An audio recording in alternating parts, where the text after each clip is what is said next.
زمانی که من یکم مرتبه از نیروگاه دیدن کردم تالار ماشینا پوری آب بود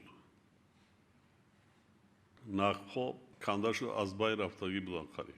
وقتی که در شهر دوشنبه پایتخت مملکت در تولدخانه در دوره زمستان 4-5 طفل نوزاد به هلاکت رسید از سردی از خنکی نه گاز نه نفت نه آبی گرم نه برق با خلاصه آمدیم که نیروگاه برقی آبی رو بنیاد کردن در کار حتی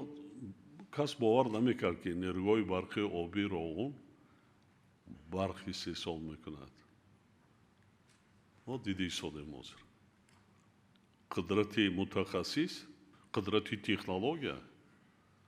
و قدرت ننگ و ناموس ملی به چی آورده میرسونه من بارها تاکید کردم بار دیگر میگم اگر ذوق داشته باشیم صدقاً وطنمون دوست داریم با زبانمونی در دنیا کاری نمیشدگی نیست امروز در ساختمان 99% ساختمانچیان کارمندان انجینر تکنیکی